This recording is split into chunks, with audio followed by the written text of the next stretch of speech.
조갑제 TV 시청자 여러분 안녕하십니까? 2020년 5월 24일 오후 5시 22분입니다.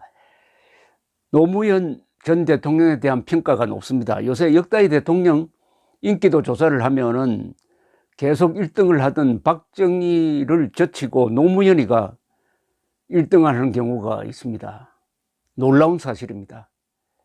박정희가 노무현보다 밀리는 그런 인물관을 가지고 있는 한국 사람들입니다.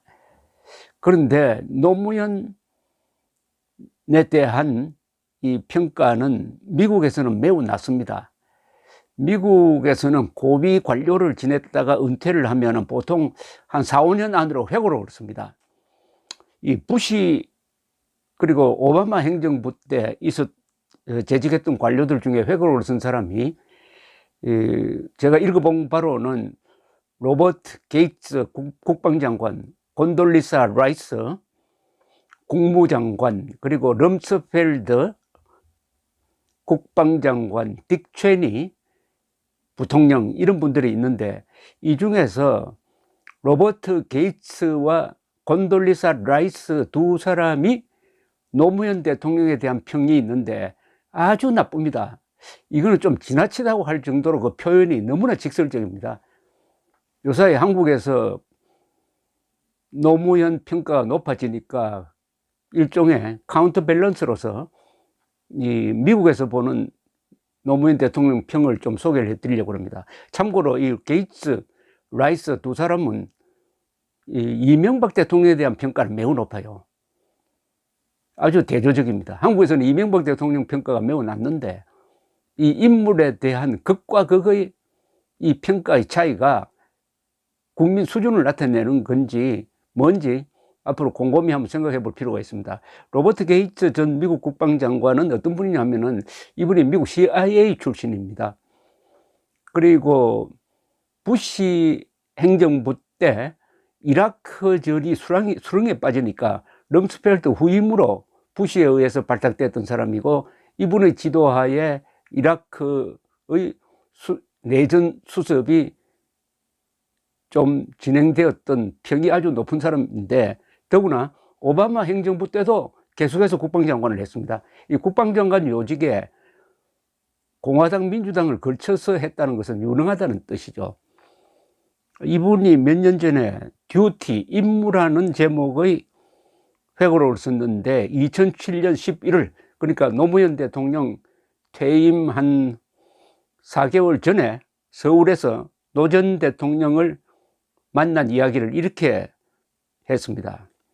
나는 그가, 노무현입니다. 그가 반미적이고 엔티 아메리칸이라고 했습니다. 반미적이고 아마도 약간 정신 나갔다, a little bit crazy 라고 결론 내렸다고 썼어요. 이 우방국 대통령에게 이렇게 모욕적인 응사를 쓰는 거는 제가 본 적이 없습니다. 왜 이런 이야기를 했느냐 하면, 게이츠는 노 전 대통령이 자신의 면전에서 이렇게 이야기를 했다는 겁니다. 아시아의 최대 안보 위협은 미국과 일본이다, 이렇게 이야기했다는 겁니다. 그러니까 꽁 하고 기억했다가 적었다는 이야기겠죠. 그리고 이명박 전 대통령에 대해서는 2010년 싱가포르에서 열렸던 아시아 안보회의에서 만난 기억을 되살리면서 나는 정말 그가 좋았다, 정신력이 강하고 현실적이고 매우 친미적이었다, 이렇게 평했습니다. 그리고 이명박 대통령 때 있었던 2010년 11월 북한의 연평도 포격과 관련해 가지고는 한국 측에서 보복을 하려고 했지만은 우리가 말려 가지고 잘 수습이 되었다, 확전되지 않았다, 중국은 북한에 견제구를 던졌다, 이렇게 이야기했습니다. 자, 좀 더 심한 것은 이 부시 정부 때 안보보좌관과 국무장관을 지낸 8년 동안 외교의 핵심 사령탑이었던 곤돌리사 라이스의 회고록입니다. 이 더 없는 영광이란 제목의 이 회고록에서는 노무현 대통령을 약간 인격적으로 평을 합니다. 괴상한 사람이다, 비자라는 표현을 썼어요. 그리고 예측 불능이다, unpredictable. 이 외국 원수에 대해서, 우방국 원수에 대해서 이렇게 쓰는 것도 좀 심하다는 느낌은 듭니다.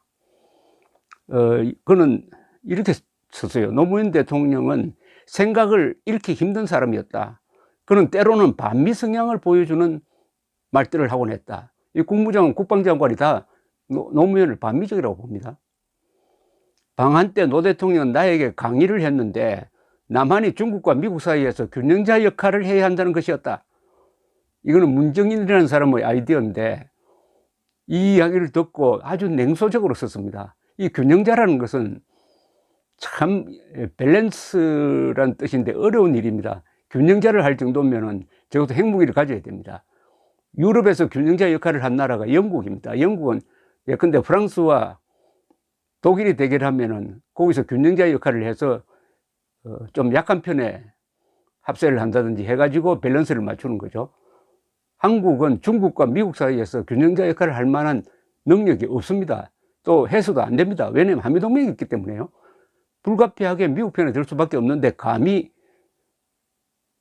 노무현 대통령이 나에게 강연하듯이 균형자론을 이야기한다는 게 이게 말이 되느냐 하는 뜻을 담아가지고 써놓았습니다. 또 2007년에 있었던 에피소드를 소개하면서 거의 변덕스러운 성격, erratic nature라고 했어요. 성격을 집약한 사건이 있었다.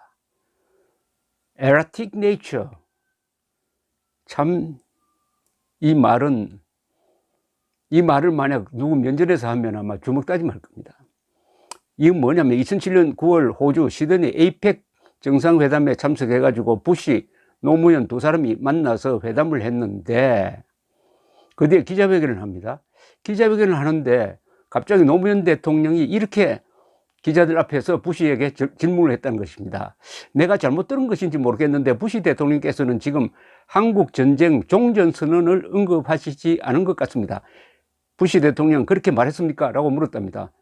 부시 대통령은 놀란 표정을 지으면서 김정일이 금전 가능한 방법으로 핵무기와 핵개발 계획을 포기해야만 미국은 평화협정에 서명할 수 있습니다. 라고 준비된 이야기를 하니까 노무현 대통령이 또 이렇게 요구를 했다는 겁니다. 김정일 위원장이나 한국 국민들은 그 다음 이야기를 듣고 싶어 합니다. 이걸 지켜보고 있던 라이스는 모두 당황했다고 적었습니다. 충격을 받은 통역자가 통역을 멈추고 있으니 노무현 대통령 그녀를 보고 계속 하라고 밀어붙였다고 합니다. 부시 대통령은 좀 퉁명스럽게 이렇게 말했습니다. 더 이상 분명하게 이야기할 게 없습니다. 대통령 각하. 우리는 한국 전쟁을 끝낼 것을 학수고대합니다. 김정일이 금전 가능한 방법으로 그의 핵무기를 없애야만 전쟁을 공식적으로 끝낼 수 있습니다. 이 종전선언에 지금 문재인 정권도 매달리고 있습니다.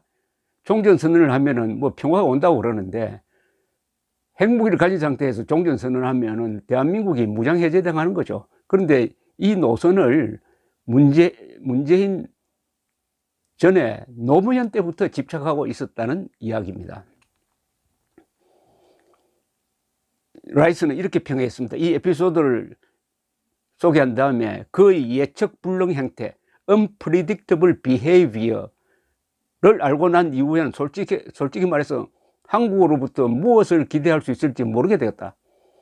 동맹국에 대해서 이런 모욕적인 표현을 하는 사람도 좀 문제가 있고 이런 표현을 듣는 사람도 좀 문제가 있는 거 아닌가 생각됩니다. 라이스는 이렇게 또 이야기를 합니다.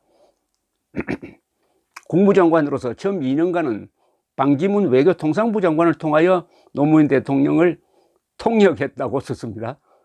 무슨 말인지 모르겠는데 반기문 외교통상부 장관이 통역을 해주면 알아먹었다 이런 뜻이고, 그리고 반기문 장관이 유엔 사무총장으로 옮긴 뒤에는 송민순 장관을 상대했는데 그는 능력이 있고 폭넓은 사고를 하는 사람이었지만 노 대통령의 비정통적인 생각에 반론을 제기하는 것을 내키지 않아 한다는 느낌을 받았다. 라이스는 또 이렇게 이야기했습니다. 그러나 한국에 대해서 걱정할 필요가 없었다. 북한의 도발이 한국의 입장을 강경하게 만들었다. 대북 제재에 대하여 한미 간 균열의 여지가 없었다.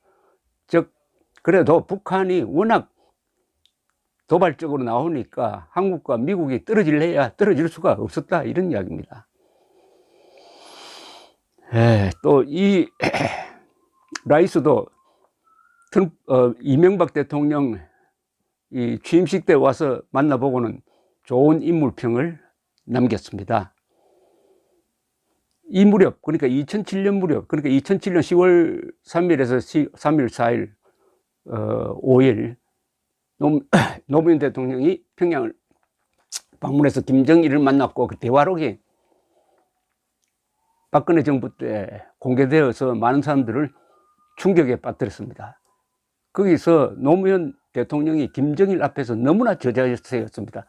더구나 이런 말이 있었습니다. 국제회담 장소에 가면은 나는 북한 대변인 또는 변호인 입장에서 북한 편에 서서 미국과 싸웠다 하는 요지의 이야기를 해서, 여기 게이츠와 라이스가 했던 이야기대로 노무현 대통령은 반미적이었다 하는 그런 인물평을 뒷받침하는 대화록이 나온 적도 있습니다. 그런데 요새 문재인 대통령의 정책에 행태에 불만을 품은 사람들이, 보수 세력 인사조차도 그래도 노무현은 괜찮았지 하는 사람들이 있습니다. 과연 그럴까요?